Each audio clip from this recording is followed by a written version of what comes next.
What's a red flag that you often see within a deck? Number one reason for failure is founding team breakup. The larger the founding team, the higher probability is that the founding team is going to have a breakup quite early. The second one, somebody not having an understanding of the industry they're in. And I want people who can truly articulate the idea maze and why they've navigated the idea maze in this way.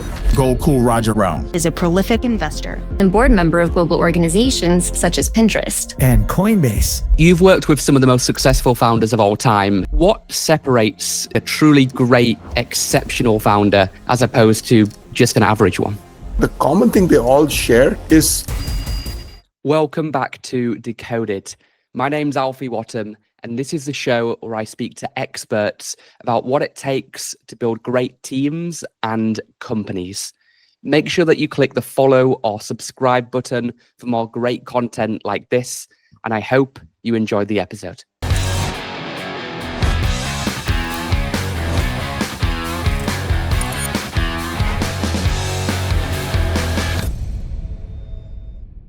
Gokul, you're an investor in Airtable, Deal, Figma, Vercel, and so many other exciting companies. What do you look for when deciding to invest in a startup? Well, Alfie, one of the interesting things about most of these companies, I invest pretty early, first of all. So at the stage I invest, it's basically you have a founder, you have the beginnings of a product. So the two things I look for is, does the founder have an authentic, earned insight into the market that they are targeting? So trying to understand what makes this founder a good fit for the market, the customer segment, the pain point they're going to go after. So what is their reason to start this company? Really barreling down into the authenticity of what they're doing. Second, is the product remarkable? Does it solve the pain point, the customer need 10 times better than what already exists and what can exist? And I think that second one, ultimately, you need go-to-market, all of those things, but the kernel of a great company always starts with a remarkable 10x better product. It doesn't need to be 10x better on all dimensions. It needs to be 10 times better on the dimension that matters to customers. When the Square Reader was launched, it was, and I think that's why segmentation and understanding your customers is so important. You can't be all things to all people, especially to start with. So you've got to have a hyper-focused segment of customers that you are much, much better at, even if you end up underserving everyone else. So for example, it could be ops managers at seed stage fintech startups in San Francisco, and you're just building a product for them, but that's fine. So I very much believe in hyper-focused, hyper-specific customer segments that you're solving very, very clear problems for, much better than anyone else. Okay, so the riches really are in the niches, and you can have a huge TAM in a very, very segmented, focused area. And if you can build something 10 times better, and I believe that you can, especially with AI, I think basically every large incumbent is going to get seriously challenged by people that build, variations of their business model from the ground up using large language models at a tenth of the cost and at 10 times the speed and execution. So I understand the remarkable product aspect. When you talk about earned interest was the word that you used. Earned insight, sorry. What about people that don't have experience working in a particular domain? I worked in recruiting for a decade before I started my AI agent for recruiting company, for example. So I had that from doing that and being in the weeds and knowing that space extremely well. But what about somebody like a Zuck who has never worked? He's a university dropout who never really worked in that space before. How do people get that insight without doing it and actually being in that space? Well, the good news is, if you look at Mark Zuckerberg, he built a product for consumers, and everyone's a consumer. Consumer products are different because you are essentially trying to solve your own problem. And so he had a problem around trying to find what the faces to associate with the names were in his class, and he built a product for it. So I think consumer products are different than business products.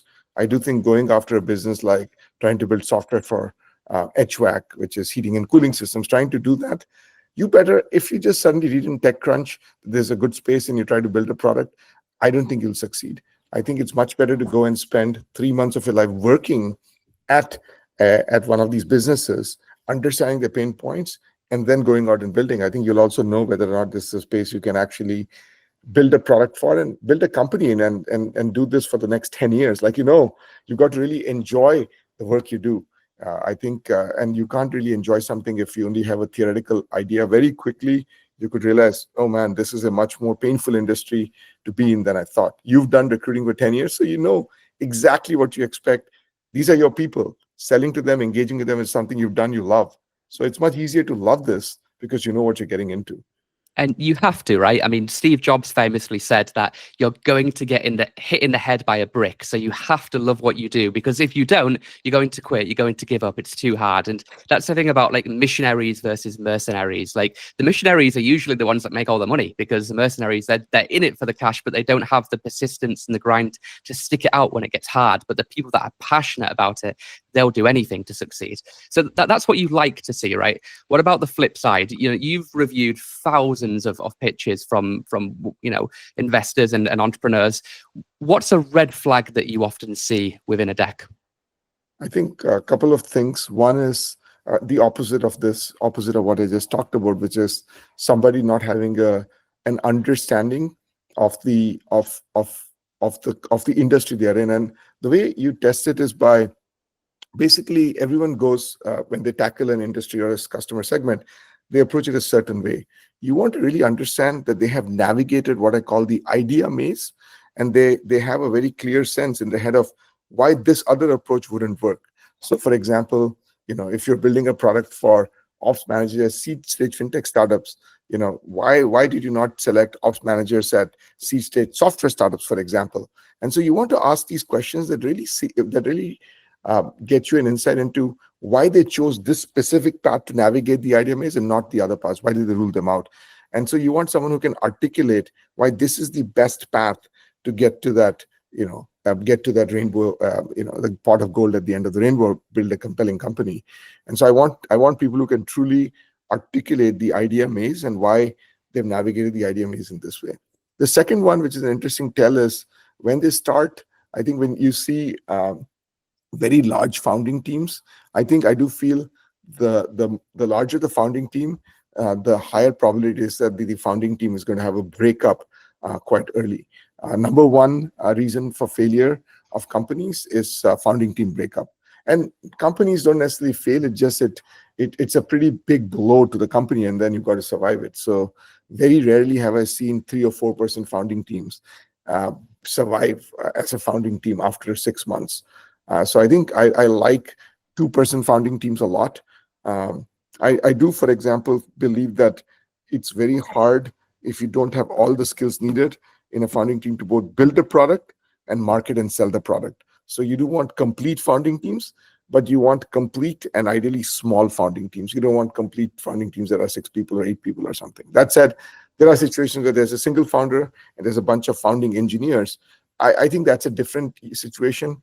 I'm talking about a situation where 3 or 4 people have come together and starting the company together, and they're equal founders in some ways. And so it's also hard to figure out who the decision maker is. And so I think the founding team and the composition of them, and you're like, okay, you're a 4-person founding team and you have no one to actually go to market.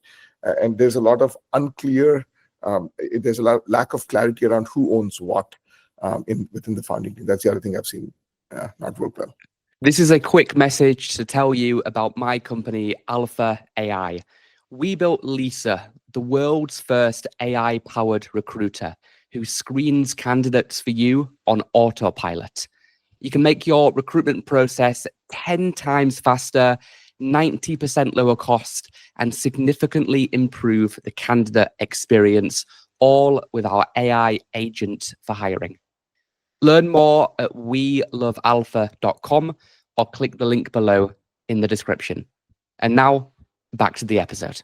Gokul, do you think that will change in the world of AI agents, where an idea guy can, in a couple of years from now, tell a Lovable or a Bolt or a Replit to build him a B2B SaaS? And right now it's a bit of a meme. You can build something very basic, but it's pretty incredible how quick these tools are advancing, and who knows when Cursor and Claude will get to a point where basically anybody can just build something using plain English.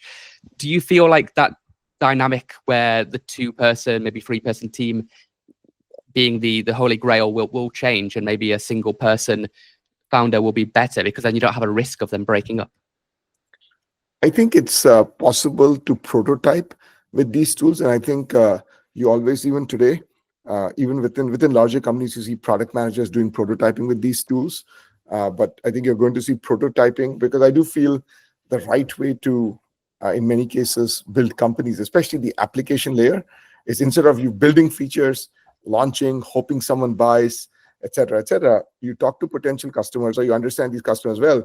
You then pre-sell or get strong commitments with a prototype, and then you build an MVP based on the fact that there's commitments. Heck, even Tesla has done it, right? We've all put down $1,000 ahead of time. So Tesla will say, here's the spec of a car. Do you want it? And then you put a commitment. So I think and so how do you build these specs or prototypes? You build this with these tools. I do think to productionize it, to run it, to host it, to improve it, I think you need engineers. I think it's going to be hard, but the reality is you don't need to hire them maybe till later, till you've actually validated demand, gotten paying customers, gotten a few iterations of prototypings and early product stuff. So I do think they're going to get really good. Where for many application layer companies, now for infrastructure and security and those middleware stuff, it might be harder. But for app layer companies, I absolutely think they're going to be tools that are used by entrepreneurs to move fast and validate customer demand. Do you think those application layer companies will be hiring more or less engineers as we kind of move forward over the next couple of years, given the advancement of these tools? Great question.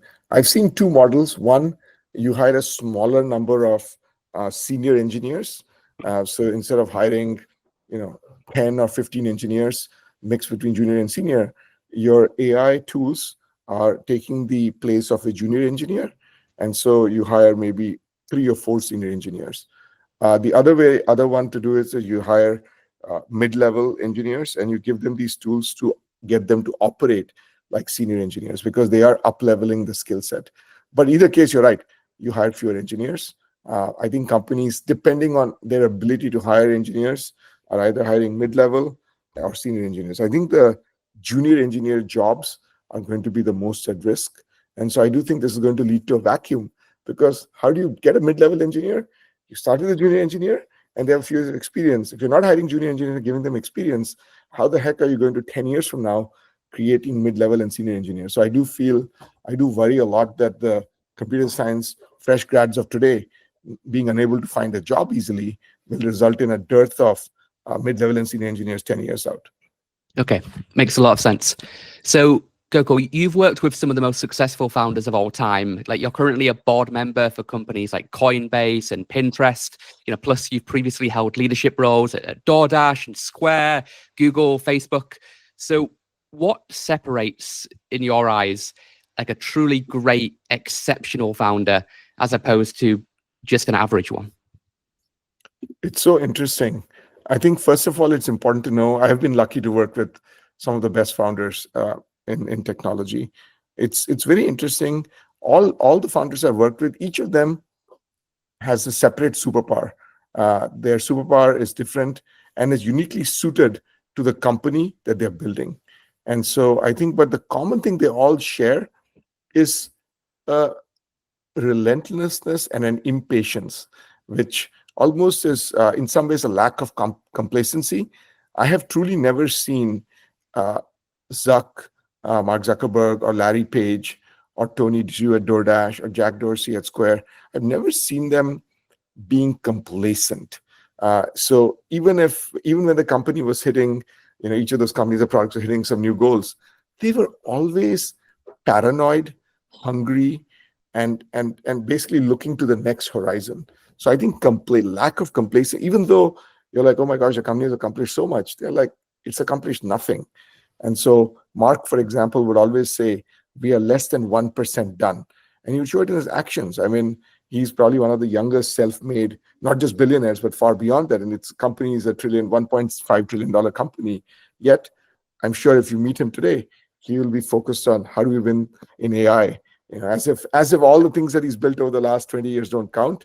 It doesn't matter. It's the next thing. So I think they're perpetually dissatisfied. Mere mortal CEOs, I think, get satisfied, happy, and they basically show it and celebrating things and so on. They're just very bad at, in some ways, celebrating milestones. They acknowledge them, but then they always use that as a way to say, what's the next thing? I remember when we hit, at Facebook, there was a long-time goal 10, 15 years ago, hit 1 billion MAUs at the company. But as soon as we hit 1 billion MAUs, I think there was a small acknowledgement. But then within a couple of days, the new goal was 1 billion DAUs. And we were like, okay, I was thinking, hang on, we were trying to get this here for like 7 or 8 years. And literally 7 or 8 years worth of striving to get here. And then literally the goalpost has changed. And I'm sure the goal is much higher now. But so it just shows you the goalposts are always moving for them. And it's for them, it's not about money. That's the other thing. I think they're not focused on money. They're focused on really achieving global impact, worldwide scale, winning in a way that is outside of money and riches and all of those things. They don't care about that. They care about a vision of the world that they have in their brain and how that can be fulfilled or satisfied. Okay, I love it. I love it. You mentioned AI then, and I watched your episode on the Alfie and Rajaram podcast where you were talking about artificial intelligence a few months ago. How do you think AI will change the world over the next 5 years? Have you got any kind of key beliefs or predictions that you think will happen? I think right now, what is crazy is that enterprises are underinvesting in AI. I recently learned that if AWS's in 2025, AWS's top priority for enterprises is not AI, it's number 3. Number 1 is cloud migration. Is literally in 2025, enterprises have still not migrated to the cloud. They're still using on-prem software. So if that's the case, 15 years after the cloud was essentially scaled, you can think how long it's going to take AI to permeate enterprises, not Silicon Valley or technology companies, but the normal business. So I think it always takes longer than you expect, but once it happens, it goes vertically, asymptotes vertically. So I do think it's going to go. What is crazy is that a huge percent of people in the world are already who have internet connectivity, which is basically everyone, are using some kind of AI agent, whether it's ChatGPT, Claude, Gemini, or something else. But on the business front, not enough people are using it as employees outside of ChatGPT. So I think the work of business, the work of enterprises and large companies and employees within those companies using these tools is basically still absolutely fallow. And I think that's the biggest change you're going to see over the next 5 years. Enterprises being transformed with AI, just like our own lives, consumer lives. I mean, you think about companions, you think about counselors, you think about essentially what we're using these things for on a day, you think about search, everything. I mean, I bet that 20 to 30% of our time from other tools has now been pulled into these things on a consumer level, but on a business level, I think it's far behind. So I think that's going to be the big transformation. And that's where you're seeing companies like yours building tools that enterprises and companies can use. Yeah, no, absolutely. You mentioned there about like counselors, for example. That's like a service that somebody would offer, which is now starting to be automated through software. So rather than us looking at the TAM as software as a service, do you believe that with AI agents we'll move into more of a service as a software type approach, where the market is no longer just, hey, how can I outcompete somebody building this accounting tool, but how can I outcompete the accountant and build software that can automate a large percentage of that job? And then we're not talking about TAM being this big, we're talking about the global labor market being the opportunity as we go into agentic workflows. That's exactly right. Most of these tools start out being co-pilots, which augment humans, but then quickly they start making it so that you don't have to hire any humans to do the job. And maybe over time, you can even start trimming down. If someone leaves the role, you don't need to replace them. And so it automatically leads to as attrition. So I don't think many of them smartly are not positioning it as saying, hey, you can fire 5 people. But what they're saying is now you don't need to hire new people in the role. You can just turbocharge the people you have in the role. And then if someone leaves, maybe you don't need to backfill them. So there's always natural attrition in departments. So you see that absolutely happening. And I think what that means, therefore, is that you're going to have a small number of people. The question is, what happens to all these skills and people with all these skills? I do feel you're going to have up-leveling of skill sets. I mean, every industrial revolution that has happened in humankind has resulted in new types of jobs being created. I mean, I still remember 40 or 50 years ago, there were these typists. I mean, if you were a manager at a company, you had a secretary whose job was to type your letters and send it out. That doesn't exist anymore. Why? Because typewriters are built into computers now. Everyone types their own email. And in fact, I won't name the company, but I was at a company where there was a board member, and we would joke that you would have to email them, and their secretary would type the email. They would read the email. They would print out the email and give it to this person, and this person would then dictate email, and they would type the email out and send it to you. And that's kind of almost a humorous thing now. But that's a role that literally was eliminated, that task, but it has been replaced by many other things that EAs do for people. So I think you're going to find upskilling, up-leveling of tasks, and you're going to find simple, repetitive rote tasks increasingly start being done by AI agents. We're going to go up the pyramid in terms of things that fulfill humanity more and use creativity. And that's why I think increasingly when you look at college graduates, you want people who are more well-rounded, because I do think a lot of work is going to be managing, like you said, a group of AI agents, which means communicating with them and being very precise about what you want, and being very good at prompting them, contextualizing the prompt, etc., which means communication, and almost as you've got to communicate with a dozen of these AI agents at the same time is as important as technical fluency or skills. Mm. As these technologies continue to get better and better and better, most people in our world believe we will achieve some kind of AGI, ASI type event. Now, the definition of that is loose. I mean, I believe that we previously said AGI was when we passed the Turing test, and we're well beyond that, in my opinion. So I don't know what the definition is anymore. Sentience, self-aware, an AI which is just generally smarter than everybody and self-replicating. But do you believe we will achieve a globally agreed upon definition of AGI within the next, let's say, 10 years? I think we will. I think there's just too much focus. I would say that even the Turing test, it probably is past today. I mean, Turing test has been discarded long ago at this point, a few years ago, because the agents of today can easily pass Turing tests. So I'm trying to figure out what the right method is to evaluate these things. I mean, they're probably better. Today's agents are better than 99% of people at most tasks. Maybe there are some PhD level super experts who are better at certain tasks, but they're better than all of us at most tasks. So I don't know how you define AGI, but I would argue that AGI, or as Sam Altman said, gentle AGI or gentle superintelligence is, I think it's basically here. But these things, you're going to see computing power grow by an order of 10x in the next 2-3 years. You're going to see the models themselves become better. So all of these, I think, I've heard people say that you could have a 1,000,000-fold increase in how good these things are over the next few years. And if it's actually a 1,000,000-fold, even if it's 10-fold from now, I think we'll be there. If it's 100-fold, we're certainly beyond AGI to artificial superintelligence. And a 1,000,000-fold, I think none of us truly can imagine what it feels like.